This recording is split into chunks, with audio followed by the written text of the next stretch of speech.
कलाम का पढ़ा जाना सुने सबके लिए बरकत का बायस हो। खुदा का शुक्र हो। आमीन। आपने कौन सी आयत पढ़ी है? 29 आयत मैंने कहा था, 28 29 आयत फिर से पढ़े, ऊंची बात में। शाबाश।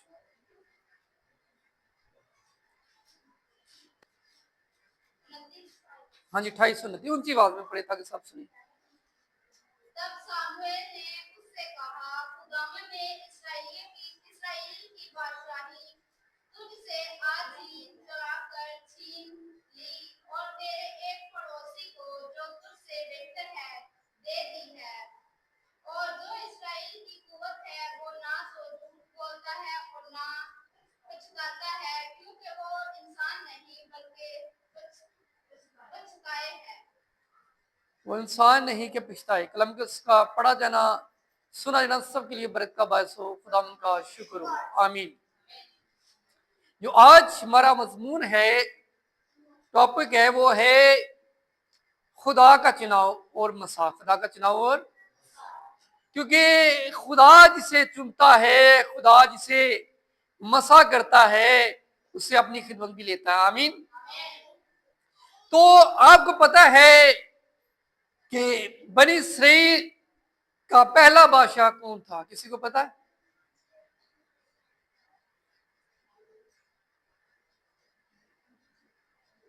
खुदा।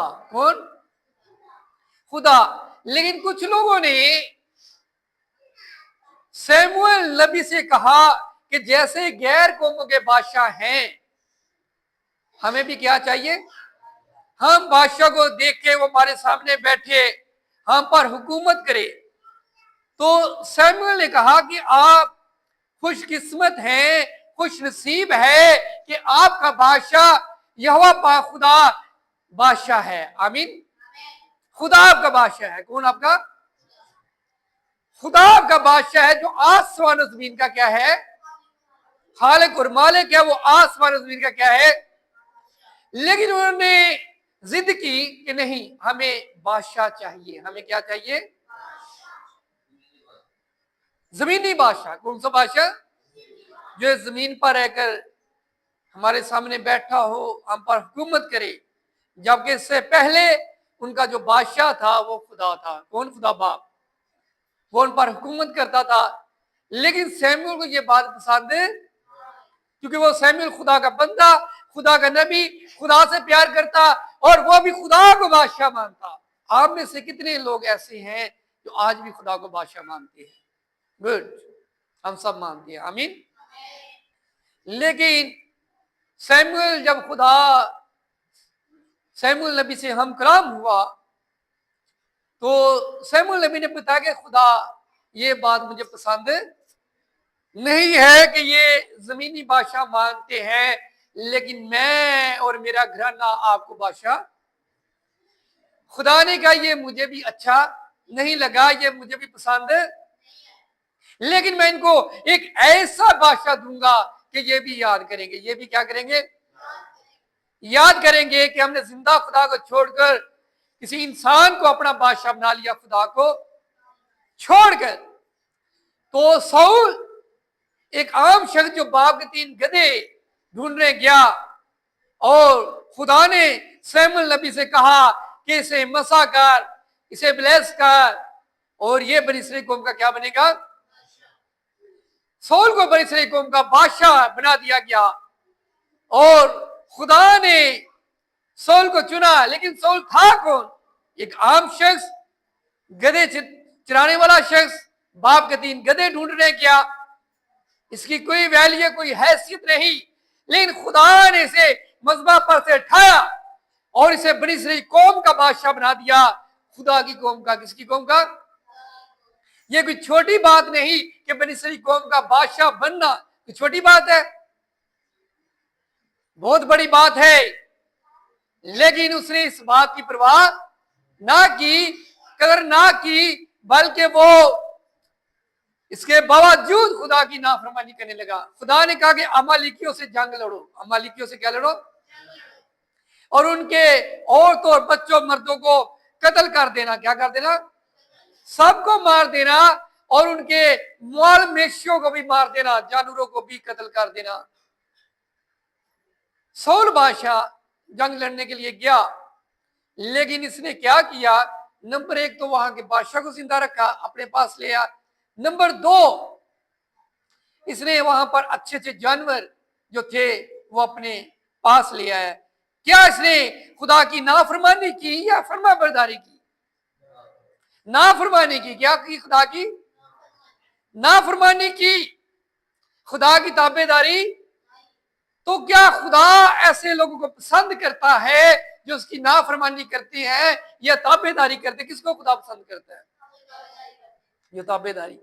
तो खुदा ने सैमुअल नबी से कलाम किया कि देख, बड़ी सारी कौम ने इन को बादशाह चुना, सौल को, और मैंने इसे देख तुझे भेजा कि तूने इसे मसा किया, मैंने इसे बादशाह बना दिया, लेकिन इसने मेरी कोई इज्जत कदर नहीं की। तो आज भी बहुत सारे लोग ऐसे हैं जिनको खुदा चुनता है, मसा करता है, ब्लेस करता है, लेकिन वो खुदा के ताबे नहीं रहते, खुदा की फरमाबरदारी। तो जो लोग खुदा के ताबे नहीं रहते, खुदा की फरमाबरदारी नहीं करते, खुदा उनको क्या करता है? रिजेक्ट कर देता है, खुदा उनको रद्द कर देता है। खुदा उनको क्या कर देता है? तो खुदा ने सैमुअल नबी से कहा कि जा उसे बता। जब सैमुअल नबी से गया, बात करने लगा, तो उसने कहा कि मैं खुदा को खुश करने के लिए ये सब कुछ कर रहा हूं। तो सैमुअल नबी ने कहा ये तूने क्या किया? जानवर भी ले आया। उसने कहा मैं खुदा के लिए कुर्बानी चढ़ाने के लिए लेकर आया हूं। लेकिन सैमुअल नबी ने कहा हुक्म मानना कुर्बानी चढ़ाने से, हुक्म मानना कुर्बानी चढ़ाने से। आज भी बहुत सारे लोग ये सोचते हैं कि हम दे, खुदा के लिए दे, हदिया जात दे, चर्च में चीजें लेकर आए और इसे हम खुदा को खुश कर लेंगे। आप इन चीजों से खुदा को खुश नहीं कर सकते। खुदा की खुशी इसमें है कि आप उसकी फरमाबरदारी करें, उसके ताबे रहें। आमीन। हाँ, अगर आप अपनी खुशी से ये चीजें देते अच्छी बात है, खुदा के घर को चीजें देनी चाहिए, खुदा के घर में हदिया लाना चाहिए, लेकिन उससे भी अच्छी बात यह है कि आप खुदा की फरमाबरदारी करें, खुदा के ताबे रहें। किसके ताबे रहें? तो जब सैमुअल नबी से बताने गया तो उसने अपने गुनाह का इकरार किया, लेकिन सैमुअल नबी ने कहा कि खुदा तुझे माफ है। कुछ गुनाह ऐसे होते हैं जिनकी खुदा माफी नहीं देता। सैमुअल नबी से सौल ने कहा भी मैं अपने गुनाह का इकरार करता तो खुदा से बात कर। सैमुअल नबी वहां से जाने लगा तो क्या हुआ? उसने सैमुअल नबी का दामन पकड़ा तो वो चाक हो गया, यानी कि उसके टुकड़े हो गए। तो सैमुअल नबी ने कहा कि जैसा आज तूने मेरे कपड़ों को चाक किया है, ऐसे ही आज तेरी बादशाही चाक कर दी जाएगी, तेरे से बादशाही छीन ली जाएगी, तुझसे यह खिदमत छीन ली जाएगी, और तेरे पड़ोसी को जो तुझसे बेहतर है दे दी जाएगी। आमीन। जो तुझसे क्या है? कि खुदा चुनता है खिदमत के लिए, बुलाव के लिए, बुलाहट के लिए, लेकिन जब इंसान नाफरमानी करते तो खुदा रद्द भी कर देता है। खुदा क्या कर देता है? लेकिन जिनको खुदा चुनता है उनसे खिदमत लेता है। क्या करता है?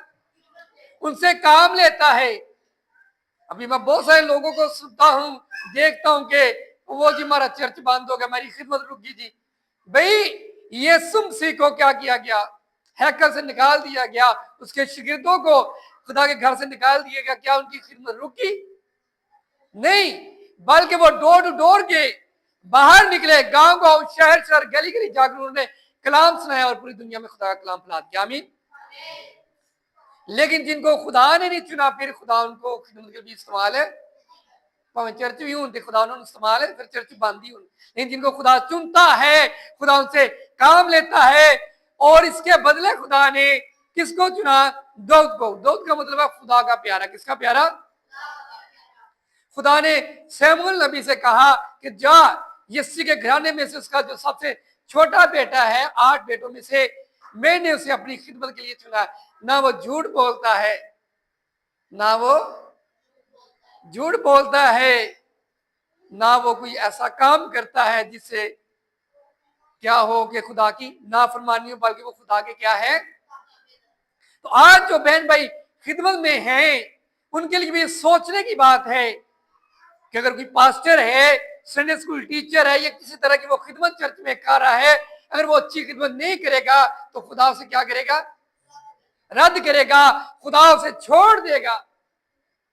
फिर चाहे हम जितनी मर्जी खिदमत करें, कोई पास्टर हो, संडे स्कूल टीचर हो, या चर्च में किसी तरह की खिदमत करता है, लेकिन जिसे खुदा रद्द कर देता, फिर वो कामयाबी नहीं पा सकता, वो खिदमत नहीं कर सकता। लेकिन दाऊद को खुदा ने चुना, और कलाम में लिखा है कि दाऊद के बारे में खुदा ने कहा, वो मुझे मेरे दिल के मुवाफिक मिल गया, दिल के मुताबिक मिल गया। आमीन। और दाऊद को जब चुना गया तो ये एक नौजवान लड़का था और 15 से 16 साल की उम्र का था। इसने जाति जूलियत को मार गया। आमीन। जो खुदा का मसा इस पर आकर ठहरा। सौल बादशाह का बुरी बदरूस आ रही है, लेकिन सौल बादशाह पर जब बुरी बदरू आती से सताती तो दाऊद खुदा की प्रशिश करता, खुदा का नाम लेता और वो बदरूस से भाग जाती थी। आमीन। अब खुदा देखे उसी दाऊद को इस्तेमाल करा, छोटे लड़के को, और 13 से 14 साल ये वहां से सौल बादशाह इसका दुश्मन बन गया, भागता रहा। लेकिन 30 साल की उम्र में खुदा ने दाऊद को बादशाही दी। इसने 40 साल हुकूमत की। आमीन। और दाऊद को खुदा ने चुना, खुदा ने इसको मसा किया, खुदा के बंदा सैमुअल के जरिया से, और खुदा की ये खिदमत करता रहा, खुदा के ताबे रहा और खुदा की फरमाबरदारी करता रहा, और जब तक ये बादशाह रहा इसने खुदा को खुश किया। आमीन। तो ये चमसी की कार था, शायर था, और इसने 150 ज़बूरों में 73 ज़बूर लिखे। कितने ज़बूर लिखे? 73। तो बिल्कुल इसी तरह खुदा यीशु मसीह ने क्या फरमाया है, यूहन्ना की इंजील के 15 बाब और उसकी 16वीं आयत में हम देखते हैं। जी बेटा। तुमने मुझे नहीं चुना, बल्कि मैंने तुम्हें चुन लिया है और तुमको मुकर्रर किया है कि जाकर फल लाओ और तुम्हारा फल कायम रहे, ताकि मेरे नाम से जो कुछ बातें मांगो वो तुमको दे। आमीन। तो यीशु मसीह ने ये चुना है, वो उनसे खिदमत लेता। आमीन। तो यीशु मसीह ने शिगिर्दों को चुना। शिगिर्दों को हैकल से निकाल दिया जाता था, उनको लाइक पसंद नहीं करते थे, जो बड़े हैकल थी, बड़े मिशन के जो थे खादम, लेकिन खुदा ने उनसे काम लिया। अगर खुदा ने बेटियों को चुना है, बेटों को चुना है, और खुदा का चुनाव है और खुदा की मर्जी है, तो खुदा आपसे काम लेगा, हालात कैसे भी हो। आमीन। खुदा आपसे खिदमत लेगा। फिर आपने क्या करना है, खुदा के ताबे रहना है, खुदा की फरमाबरदारी करनी है और खुदा के नाम की शुक्रगुजारी करनी है। अगर हम नाफरमानी करेंगे तो हमें क्या मिलेगी? सजा। खुदा की नाफरमानी पहले फरिश्ता लूसीफर ने, जो फरिश्तों का सरदार था, उसने की, उसे सजा मिली। यूना नबी ने की, खुदा के नबी को भी सजा मिली। और सौल बादशाह ने नाफरमानी की, उसे क्या मिली? खुदा बादशाह को, नबियों को, फरिश्तों को जो नाफरमानी करते हैं, खुदा ने उनको भी नहीं छोड़ा, सजा दी। लेकिन खुदा जिनको चुनता है उनसे खुदा खिदमत लेता, उनके लिए बंद दरवाजे भी खुल जाते हैं। आमीन। खुदा उनसे हर जगह पर खिदमत लेता है, क्योंकि खुदा जो है वो अपने खादमों की क्या करता है, निगहबानी करता है, हिफाजत करता है, और अपने खादमों के वसीले से जिले मुकद्दस को, अपने कलाम को लोगों तक पहुंचाता है। और यीशु के शिगिर्दों ने भी ऐसा किया, और यीशु मसीह ने कहा तुमने नहीं बल्कि मैंने तुमको। तो अगर खुदा ने आपको चुना है तो खुदा आपसे काम लेगा, खुदा आपसे खिदमत लेगा, खुदा आपके लिए बंद दरवाजों को भी खोल देगा। आमीन। तो अगर खुदा की तरफ से चुनाव नहीं है, खुदा ने आपको नहीं चुना, खुदा का मसा आप पर नहीं, खुदा की मर्जी नहीं कि आप खिदमत करें, तो फिर आप खिदमत नहीं कर सकते। अगर खुदा की मर्जी है तो फिर वो आपको अपने जलाल के लिए, अपनी खिदमत के लिए इस्तेमाल करेगा। तो हमने क्या करना है? खुदा के फरमाबरदार रहना, खुदा की मर्जी को पूरा करना है। जिस तरह खुदा यीशु मसीह ने कहा, बाप मेरी नहीं बल्कि किसकी? तेरी मर्जी। उसने इस्मानी बाप की मर्जी को पूरा किया। तो मैं और आप भी खुदा बाप, उसके बेटे यीशु मसीह की मर्जी को पूरा करें और बाइबल मुकद्दस के मुताबिक कलाम जिंदगी बसर करें और उसके नाम को जलाल दें। तो खुदा मुझे और आपको उस पागल से बख्शे। आमीन।